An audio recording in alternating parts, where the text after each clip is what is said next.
नाज़रीन, पाकिस्तान की वफाकी दारुल-हुकूमत इस्लामाबाद से मैं हूं लुकमान अली और आप देख रहे हैं ब्राक न्यूज़ वर्ल्ड। नाज़रीन, एक मरतबा फिर से डाला जेल के बाहर धरना देने वालों पर जुल्म की इंतहा कर दी गई। वो लोग जो पुरअमन एहतजाज रिकॉर्ड करवा रहे थे, अलीमा खान साहबा, इमरान खान साहब की बहनें जो अपने भाई से मुलाकात के लिए वहां पर रात की तारीकी में मौजूद थी और पुरअमन धरना दिए बैठी थी, रियासत को वो बर्दाश्त नहीं हुए। कुछ लोगों को वो बर्दाश्त नहीं हुआ और जुल्म की इंतहा की गई। दोबारा से वाटर कैनन का इस्तेमाल किया गया और उस पानी के अंदर जो मुजाहिरीन थे वो बोलकर बता रहे थे कि इसके अंदर शायद कोई मिर्चें मिलाई हैं, शायद कोई केमिकल मिलाया हुआ है। उन पर जब पानी पड़ा तो आंखों में चुभन थी, जिस्म पर जलन थी और खुद अलीमा खान साहबा ने भी इस बात का जिक्र किया। ये कितनी बड़ी वहशत है, ये कितनी बड़ी खौफनाकी है, कितनी बड़ी दहशत है जो अपने ही शहरियों के साथ दिखाई जा रही है। मैं आपके सामने पूरी डिटेल रखूंगा और साथ में इमरान खान साहब के बेटों ने एक इंटरव्यू दिया है जिसमें उन्होंने पाकिस्तान आने का ऐलान किया है, अमली तौर पर सियासत करने का ऐलान किया है। मैं आपके सामने इसकी डिटेल भी रखूंगा और हुकूमत को, शायद मैंने पहली वीडियो में आपको बताया था इन मुलाकातों के हवाले से कि हुकूमत को यही मसला है कि जो इंटरनेशनल सतह पर इस वक्त आवाज़ उठ रही है इमरान खान से मुलाकातों पर पाबंदी के बाद, वो हुकूमत पर दबाव बढ़ा रही है और उसका कोई रास्ता नहीं मिल रहा। मैं पूरी डिटेल आपके सामने रखता हूं, लेकिन दोस्तों आपने इस वीडियो को शेयर करना है। जो लोग ये समझते हैं कि ये जुल्म है, ये जबर है, ये पुरअमन मुजाहिरीन जिनका एहतजाज करना, पुरअमन एहतजाज करना हर शहरी का राइट है, और लेकिन ये ज्यादती है, जो ये समझते हैं कि ये एक जुल्म है, वो इस वीडियो को शेयर करें और इस आवाज़ में अपनी आवाज़ ज़रूर शामिल करें। और जो नए दोस्त हमारे साथ आए उनको वेलकम कहते हैं। चैनल जो सब्सक्राइब कीजिएगा और जो लोग समझते हैं कि इमरान खान साहब हक और सच पर हैं, वो चैनल जरूर सब्सक्राइब करें। अब देखिए दोस्तों, मैं आपके सामने मुकम्मल डिटेल रख देता हूँ। एक ऐसा एहतजाज जिसके अंदर कोई पत्ता तक नहीं टूटा हुआ। अलीमा खान साहबा पुलिस वालों से बात कर रही हैं कि बेटा आपको सर्दी तो नहीं लग रही, आप बैठ जाएं, आप खड़े खड़े थक गए होंगे। ऐसे इस तरह के एहतजाज के लिए भी आप इजाज़त नहीं दे रहे। क्या ये रियासत जमहूरी रियासत नहीं है? क्या ये मुल्क जमहूरी तर्ज हुक्मरानी के नाम पर नहीं चलाया जा रहा? क्या रह गया इस मुल्क के अंदर? यहां पर ऐसे लगता है कि जैसे तमाम तरह आवाज़ों को दबाया जा रहा है। इंसानी हुकूक के साथ गुज़िश्ता हफ्ते आपने आलमी इंसानी हुकूक के दिन ऐसी हरकत की थी और अब आपने वो दिन जिस दिन पाकिस्तान दो लख्त हो गया था, हमने क्या सीखा है उस सानहे से? हम दोबारा से अभी देखें उनके बेटे क्या बात कर रहे थे, कासिम। वो कह रहे थे कि जब उनसे ये पूछा गया, स्काई न्यूज़ के एंकर ने ये पूछा कि आपके बाप से आखिर मसला क्या है पाकिस्तान की इन सियासी जमातों को या फिर इस हुकूमत को, उन्होंने कहा पॉपुलैरिटी। हमारे वालिद साहब जो हैं यानी कि इमरान खान साहब, उनके बेटों के बकौल वो कह रहे हैं कि जी इमरान खान साहब बहुत पॉपुलर हैं, उनकी मकबूलियत है और मकबूलियत का खौफ है। उनको ये लगता है कि अगर वो बाहर आ गए तो उनका इस तरह से इक़्तिदार में रहना बहुत मुश्किल हो जाएगा और ये चाहते हैं कि ऐसे ही कोशिशों के नतीजा में मुलाकातें बंद करके, इमरान खान की पार्टी पर क्रैकडाउन करके, उनकी पार्टी के लोगों को तोड़ के, उनकी तशद्दुद करके, उन पे जुल्म और ज़्यादती करके, उन पर बेतहाशा केसेस बनाकर किसी न किसी तरीके से वो इक़्तिदार के साथ चिमटे रहें। ये इनकी पॉलिसी है। मैं मजम्मत करता हूँ इस चीज़ की कि जो रात की तारीकी में, अंधेरे में उन बुजुर्गों, आप देखिए अल्लामा राजा नासिर अब्बास जो सेनेट ऑफ पाकिस्तान के रुकन हैं, उन पर कैसी वहशत दिखाई गई। इमरान खान साहब की बहनों पर कैसी वहशत दिखाई गई। फिर आप देखिए कि वहाँ पर शौकत बसरा साहब थे, उनकी उंगली शायद फ्रैक्चर हो गई है और लास्ट एहतजाज के दौरान जो रुकन कौमी असम्बली है शाहिद खटक, उनकी टांग फ्रैक्चर हो गई, उनकी टांग की हड्डी फ्रैक्चर हुई थी। तो ये पंजाब हुकूमत करना क्या चाहती है? पंजाब हुकूमत की ये पंजाब पुलिस करना क्या चाह रही है? ये समझ से बाहर है। आप पुरअमन एहतजाज तो करने दें। आपने मैंडेट छीन लिया, आपने लोगों पर मुकदमा बना लिए, आपने उनकी पार्टी का इंतखाबी निशान छीन लिया, आपने उनकी पार्टी की कानूनी हैसियत को छीना हुआ है, आपने लोगों का दिया गया हुआ मैंडेट छीना हुआ है। आप 50-50 हज़ार से हारे हुए लोगों को आपने कौमी असम्बली में बिठाया हुआ है।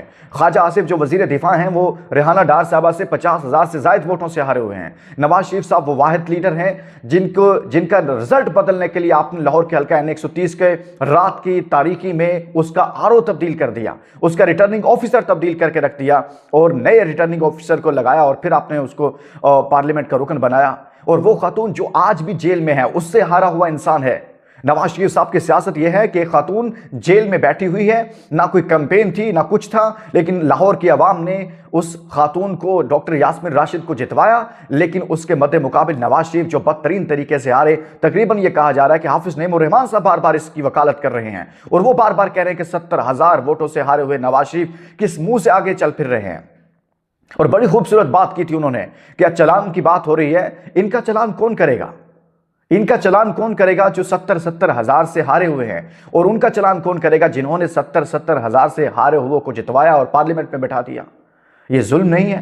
अब पाकिस्तान की पहले भी इस मुल्क को नुकसान तभी पहुंचा है, जब इस मुल्क के अंदर क्राइसिस आया, वो तभी आया है जब आप लोग पाकिस्तान की अवाम की राय का एहतराम नहीं करते, जब मैंडेट को तस्लीम नहीं किया जाता, चाहे किसी भी पार्टी का मैंडेट हो। लेकिन इस तरह से पार्टियां माइनस नहीं होती, इस तरह से कोई सियासी लीडरशिप माइनस नहीं होती। अब मैं आता हूं आपके सामने इस हवाले से कि आप पाकिस्तान तहरीक इंसाफ करने क्या जा रही है। देखिए, जो पॉलिसी मुझे नजर आ रही है वो ये नहीं है कि फौरी तौर पर कोई बड़ा एहतजाज अनाउंस कर दिया जाएगा, नहीं होगा। सलमान अकरम राजा साहब ने कल गुफ्तगू भी की और मुस्तफा नवाज खोखर साहब ने भी रात जो गुफ्तगू की, उससे लगता है कि वो सियासी अलायंस बड़ा करना चाहते हैं, वो अपने आप को पहले पॉलिटिकली मजबूत करना चाहते हैं, क्योंकि पाकिस्तान तहरीक इंसाफ अकेली निकलती है तो हुकूमत के पास ये जवाब होता है कि जी देखिए 9 मई किया हुआ है, ये बड़े पुरतशद्दुद लोग हैं, ये फला हैं, और अटैक करते हैं, हमले करते हैं, केसेस बना देते हैं, और उसके ऊपर एक तरह से रोकना उसको आसान होता है। लेकिन वो चाहते हैं कि इसको सियासी जिद्दोजहद में बदल दिया जाए। बाकी सियासी जमातों जैसे मौलाना फजलुर रहमान साहब से उन्होंने बात की, जमात इस्लामी से बात की है, आज नहीं तो कल, परसों, 4 दिन बाद, 10 दिन बाद, 1 माह 2 माह बाद इनका एक अलायंस बड़ा हो जाएगा। सियासी जिद्दोजहद ऐसे ही होती है। जैसे ऑपोजिशन ने इमरान खान साहब के खिलाफ किया, मौलाना फजलुर रहमान को सरबराह बना दिया, पीपल्स पार्टी नून लीग उनके पीछे चल पड़ी, तो आपने उस तरफ लेकर जाना है। और मुझे लगता है कि ये मामलात को उस तरह की सियासी जद्दोजहद की तरफ लेकर जाना चाहते हैं। यह भी एक अच्छी पेशरफ्त है कि आप अपने कारकुनान को चिड़ियों की तरह शिकार ना करवाएं, अपने कारकुनान को सिर्फ मरने के लिए वहां पर ना छोड़ें, और आपको एक मुनज़्ज़म तरीके से एक सियासी जद्दोजहद जो आइन और कानून के अंदर रहते हुए चलनी चाहिए। देखिए, जो भी हुकूमत होती है वो ताकत के नशे में बहुत कुछ करती है, लेकिन आपने आइन और कानून के अंदर रहकर काम करना होता है। आपने जमहूरी तर्ज अमल से पीछे नहीं हटना होता। यही आपकी जीत होती है कि आप आइन और कानून के दायरे में रहकर अपनी सियासी जद्दोजहद को आगे बढ़ाएं। अब देखिए, मैं आपके सामने इमरान खान साहब के बेटों का वो इंटरव्यू रखना चाहता हूं, जिसमें वो कह रहे हैं कि हमारे बाप से इनको खौफ है कि वो पॉपुलर बहुत ज़्यादा है, पॉपुलैरिटी जो है वो बड़ा खौफ है। दूसरा, उन्होंने कहा कि हम अल्लाह ना करे कि इमरान खान साहब को अगर कुछ हुआ तो हम पाकिस्तान आकर अमली तौर पर सियासत करेंगे, अमली तौर पर सियासत में आने का उन्होंने ऐलान किया है। दूसरा, वो कह रहे हैं कि हम जनवरी में पाकिस्तान आएंगे और जनवरी में पाकिस्तान आकर हम अपने वालिद से मिलने चाहेंगे, यानी कि इमरान खान साहब से मिलने के लिए अडयाला जेल जाएंगे। और ये बहुत बड़ी बात है, इससे पहले उन्होंने ये बातें नहीं की हैं कि वो अमली तौर पर सियासत में आएंगे। वो हमेशा कहते थे कि हमारे वालिद ने हमें सियासत से यानी कि उस तरह से नहीं बात की है, लेकिन अब हम आएंगे अगर उनकी ज़िंदगी को या उनको कुछ हुआ तो। और साथ में वो ये भी कह रहे हैं कि जनवरी में वो आएंगे। इस वक्त वो मुतहर्रिक हैं, वो दुनिया के अंदर जो स्टेक होल्डर्स हैं, जो बड़ी बड़ी इंसानी हुकूक की तंजीमें हैं, जो बड़े बड़े जर्नलिस्ट हैं, उनके साथ वो बात कर रहे हैं।